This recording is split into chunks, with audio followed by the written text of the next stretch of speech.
Welcome to Talking Heads on USA Global TV, starring the one and only wonderful Dr. Jacqueline.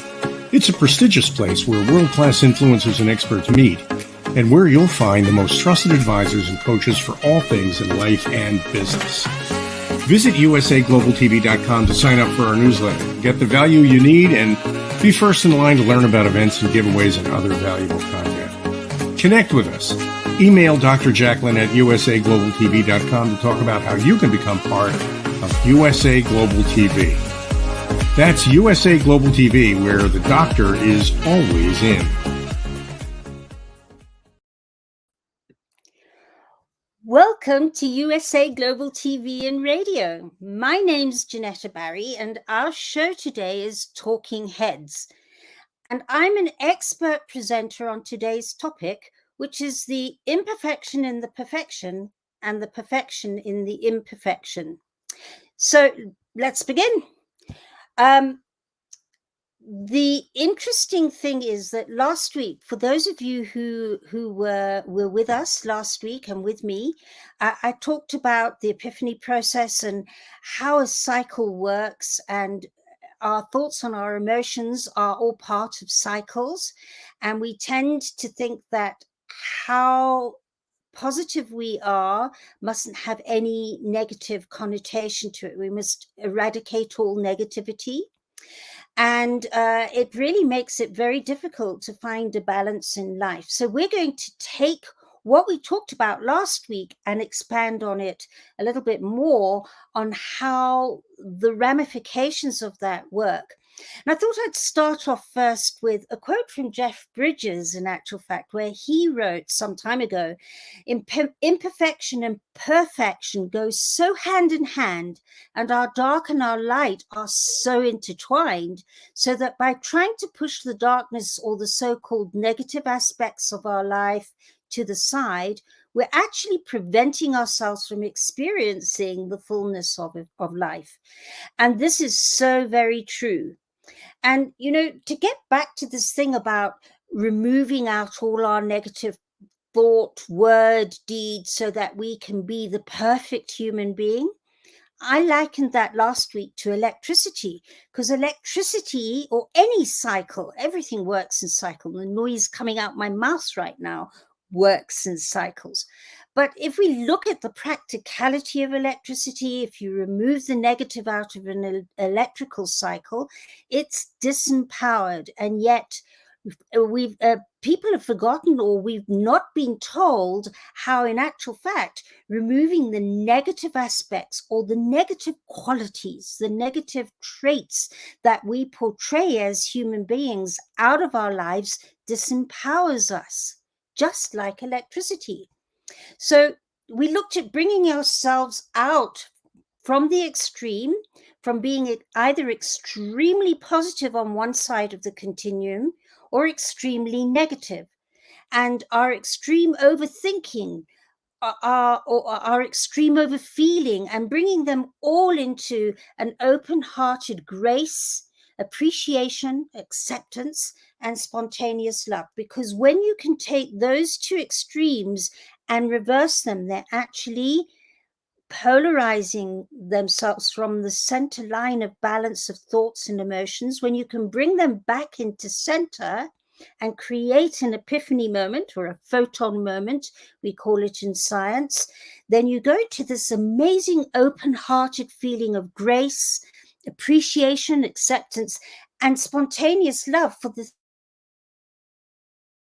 thing or the effect of yourself that you judged previously and had a charge about. You see, when we're more attached to one side, to being more inferior or superior than the other side of who we are, and where we're resonating, then we're resonating with a one-sided reality. So if it's all about, I pride myself, I'm something, or I don't think I'm good enough, or I don't think they're good enough, or I think they're better than I am, or whatever it is, whatever we concentrate on one side of either side of that line of balance, we end up in a one-sided reality, a one-sided perception.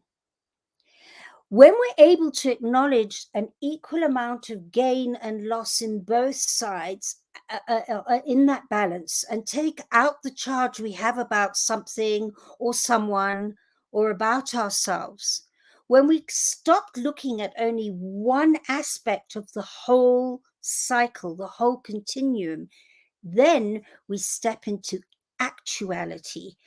And that's when you can see what actually is happening.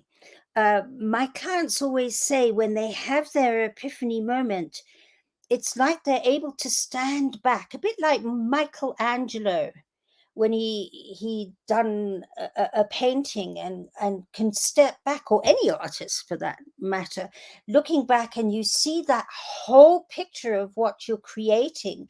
But when you're down here, the micro can be all consuming and is necessary.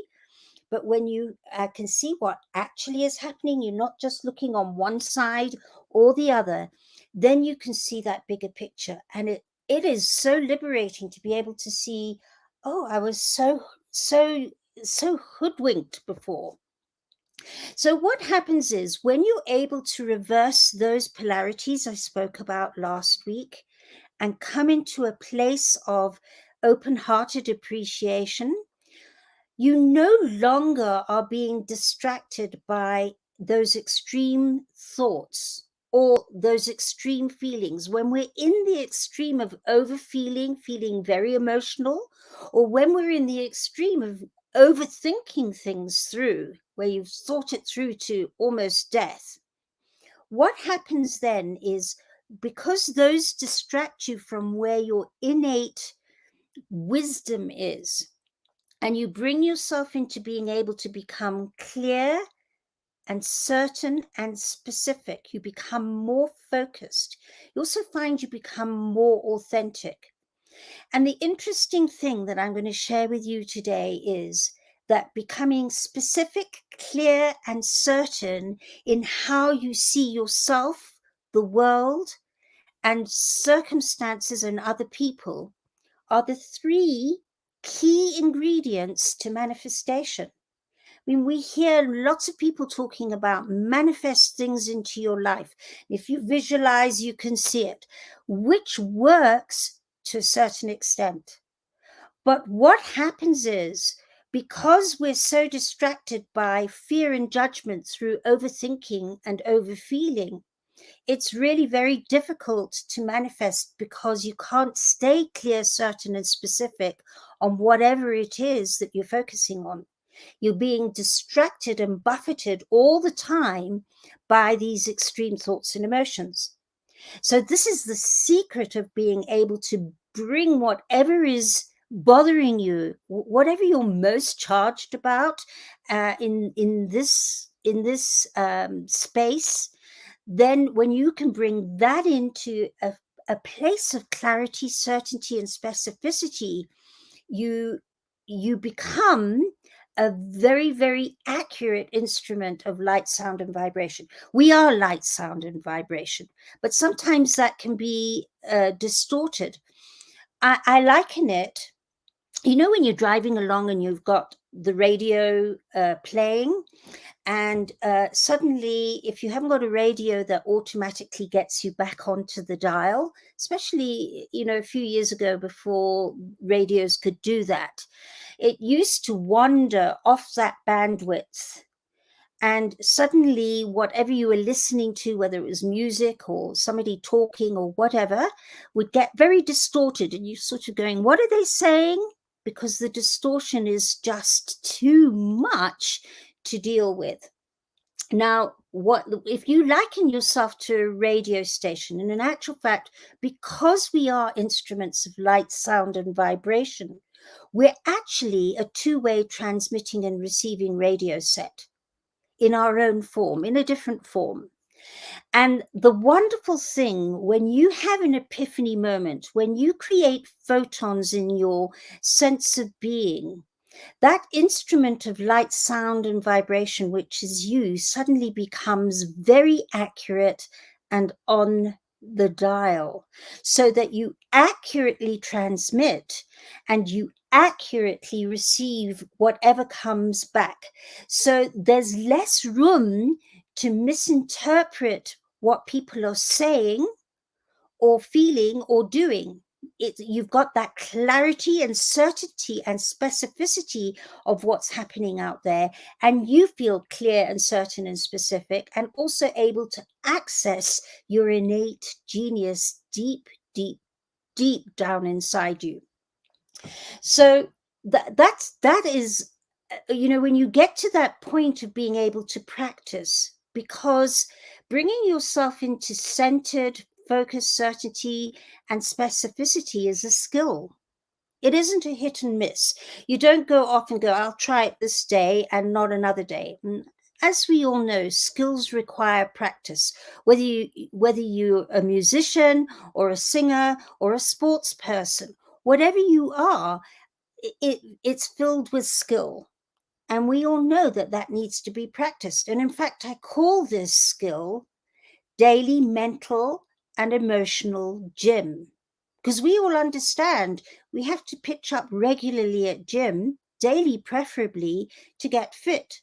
And we're told that getting fit really helps our bodies, but that it's the getting fit that will help our thoughts and emotions to balance out. But it's a two-way street there as well, because if you're also not only practicing on your body to get fit and getting that skill into place, but also practicing your thoughts and emotions to bring them into manageability rather than they control you, then the two feed off each other. So they're complementing each other all the time. It isn't just your body that's having to sort out your mind and your thoughts. So when you can peel away the story that's distracting you and come to exactly what the quality is that you either admire or dislike, that's the start of the practice. And although I can only give you the theory today of how to start practicing this, the theory alone, I have noticed, has already helped a lot of people to start moving before they even know what questions to ask themselves, because they are a series of questions. So what happens is, because you're overthinking and you're overfeeling, this story starts building up. That's the distracting story. And then when you peel that away and you understand, instead of trying to analyze that story, well, it's because he said and she said and then they did and I responded, and that's the story. That's the distracting story. It's the over analytical and the over emotional story. But when you peel that story away and you start looking at what specific quality it is within that story that's bothering you the most, and you get very specific, then, and it could be that you admire something too much, or you really dislike something too much, or someone or something within yourself that you admire too much or dislike too much. You might be so what's the word I'm looking for? So attached to how you do something or how you express something that there's no other way of doing it, and you admire it because possibly it makes you feel safer. Whatever you're attached to too much on one side is going to distract you as a story. When you can peel that away and get to the quality, and it's amazing what we do in 5 minutes, and finding that quality takes weeks, months, and years in other modalities. I watch people going, oh, wow, this is just so empowering. Now, the interesting thing is that often, again, because we're taught that the most important way to succeed is to get things perfectly right in life, and have a little bit of segue maybe to get it wrong sometimes, but you've got to get it mostly right. And secretly, a lot of us, I mean, hands up, this is me before I had this process, a lot of us secretly really want to get it right the first time so that we can be accepted and loved and lovable. And so many try to get the process perfectly right. And if you leave with nothing else today, this one really is some food for thought. If you got everything perfectly right all the time, there would be a whole load of skills and techniques and experience and even exposure that you would be missing out on because everything's going swimmingly well. Now, we get that in theory, but actually our emotions don't often get that. So I liken this to, you know, we're learning a new skill with getting our thoughts and emotions into balance. And it's like, I liken it to a toddler who says to themselves, I'm going to now stop crawling and I'm going to get up and I'm going to stand and learn how to stand and then walk. And guess what? The very first thing they have to do to learn how to stand and balance, they have to do the opposite. They actually have to fail. And they do fail. They actually land on their butts, and you don't see the body language because most of them can't talk. You don't see the body language in them saying, "Oh my gosh, I'm an absolute F up. I'm such a failure." You don't see it. They kind of go, "Okay, well that didn't work. Let me rearrange my body and do something different and try again." But we get to a certain age as adults and we decide that we have to get up and walk straight away. And many people that I work with this process go along for some time, bringing all their charges into open-hearted balance, and they're succeeding and succeeding and succeeding. And then suddenly a particularly difficult challenge comes their way. Because one of the nice things is once you learn these questions, you can go on your own, mostly without anybody guiding you, just a little bit of guidance here or there. And there they are trying to be absolutely perfectly right because they've got it so right up to now. They've had epiphany after epiphany after epiphany. And the thing is that they've forgotten that they need sometimes to be the toddler falling down to readjust and to get the process to be even more powerful and accurate and tuned in like that two-way transmitting and receiving radio. So it's about factoring in that there's equal amount of perfection in the imperfection and there's equal amount of imperfection in the perfection. And when you've got that in balance, it doesn't matter which way you're going because you're learning to balance like you're on a bicycle. That having a wobbly in life is so very, very important. So you're going, wow, this all sounds very theoretical, but let's go to a case study. And I by the way, this process really blows me away in how it opens people's hearts. Some people who've been through the most difficult times in their lives step forward after they've worked this process for some time and say, we're very happy to share where we were and where we've got to, and we don't mind naming, having our photo, our video, whatever, because if this can make a difference to other people, then so be it. But for this case study, I have changed names.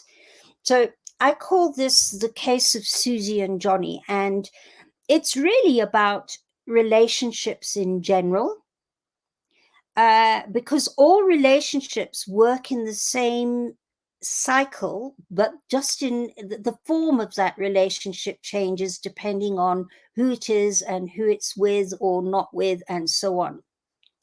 But for this case study, I'm going to give you one on bullying, because bullying's talked about a lot and that it should be eliminated at all costs. And I'm going to turn that a little bit on its head today. So let's pretend that I mean, this happens in all playgrounds all around the world. Let's pretend that we've got a playground somewhere in the world with two people with a whole load of other children there. And those two people are Susie and Johnny. And Susie and Johnny go on that playground, and let's say Susie is the victim and Johnny is the bully. Can often be the other way around. I'm not doing this to gender specifics because it can go backwards and forwards. We have a lot of bullying of women to men and whoever. Bullying is part of life, and being a victim is part of life. Now we're going to find out how to manage that. So Susie and Johnny enter onto this playground, and there's a sense that they almost recognize or sense each other as they get on that playground on an unconscious level. And the moment they meet each other on that playground, they only have eyes for each other. Johnny, because he doesn't even notice there's Mary or Sophie or Caroline or anybody else, the only person he sees to victimize and bully is Susie. And there's no distraction. It's like, and Susie's the same on the other way around. The only person she sees to protect herself from is Johnny. And the interesting thing is, for those of you who, and I really would, for any of our newer visitors and viewers and listeners today, do go and listen to the first part of my presentation last week.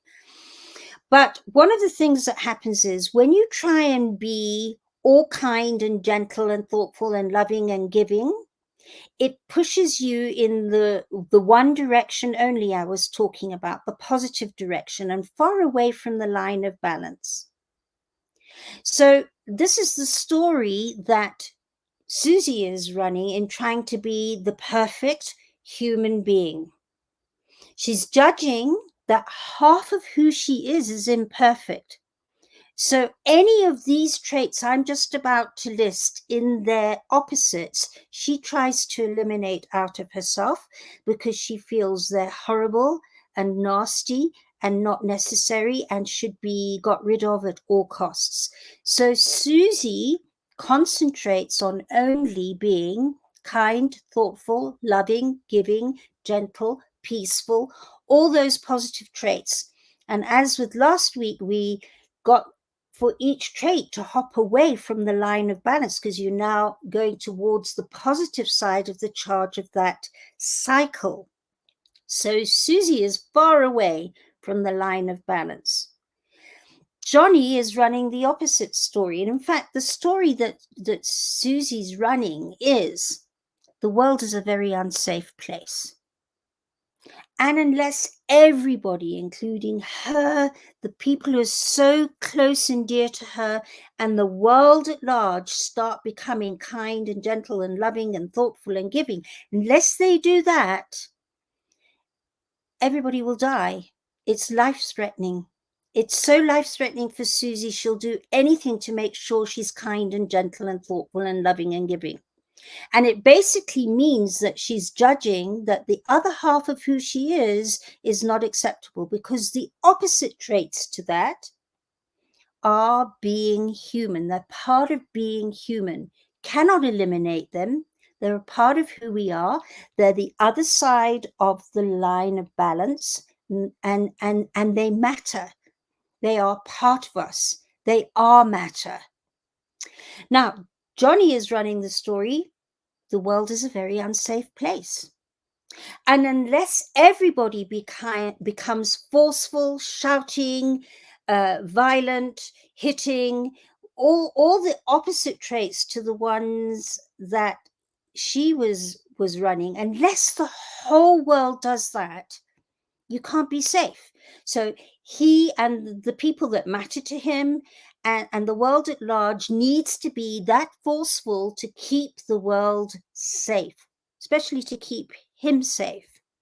So you can see that they're both running within that same cycle, the opposite traits to each other.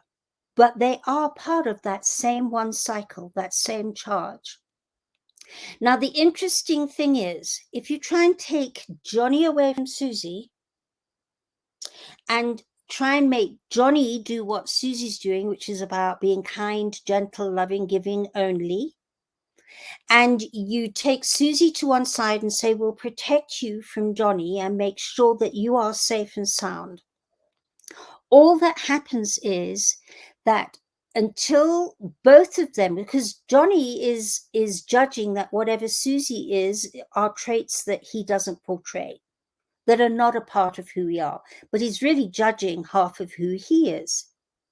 So if you take them away from each other, all that will happen is Susie will carry on attracting Johnny in another form again and again and again, and Johnny will continue to attract or be attracted to Susie's again and again and again. Because when you give both these two people the skills and tools to own and embrace and love the other parts of themselves that they judged, then they become each other's inadvertent teachers. And when that happens, forceful anger becomes appropriate assertiveness. Mousy-ish type of I'm scared of you becomes appropriate assertiveness. Suddenly a mixture of what Susie is and of what Johnny is becomes a combination for Susie to step forward into her power in that line of balance. And the same, the combination of what Johnny is and what Susie is helps Johnny to step forward and speak his truth from both of them to speak their truth from open-hearted appreciation. And it makes such a difference. And I've worked with Susie and Johnny's in many forms, because you might be hearing now that can be relationship issues. It can be boss-employee issues. It can be friendship issues. It can be family issues. That dynamic of push me, pull you, of where one either thinks they're more superior than the other, when actually it also means that secretly that part of them they despise or dislike, they hide. But whatever's going on, there's a push me, pull you going away, like a tug of war between two people, until they start appreciating, acknowledging, identifying those traits that they judged in others as being within them, and how to bring the traits they judged and bring the traits they admired into center, into open-hearted manageability, so that they start seeing what's in the other person has served them. So whatever they judged in the other person that shouldn't be happening, they start seeing how in that person doing it on either side has served to the equal degree that it hasn't. And so learning how to bring all the people, the circumstances, or the self-judgments within ourselves into manageability on a daily basis is, by the way, what I have been doing since the day I took the pledge to get over having lost my 16-year-old daughter to suicide after we had an argument. Because my biggest fear was that if I spoke my truth, I would stop being loved. Also, that it was dangerous to speak my truth. So in trying to speak my truth to my daughter, I went too far the other way, trying to balance it out. And with this amazing way to learn how to communicate again, there's no looking back, but it is an application. So to finish off with another quote by Soren Kierkegaard, who is a philosopher, he says, "It belongs to the imperfection of everything human that man can only attain what he can desire." And so to end off, I want to thank you for your attention and interest today. Please do feel free to reach out to me and ask any questions, anything that might not be clear. I'm very available at www.theepiphanyprocess.com. I'd love to chat to you some more. And also, please do subscribe to our YouTube channel, which is USA Global TV. And you can find all our Talking Head episodes under the playlist titled Talking Heads 2022. These are valuable presentations and talking heads from experts on all walks of life. I highly recommend you go there, subscribe, and make sure, and even press that bell so that you will be alerted every time a Talking Head show is on. And please do reach out to me, as I say, if I may be of service. And you can get me on epiphanyprocess.com. Thank you so much. See you this time next week. Huge amount of love and hugs. Bye.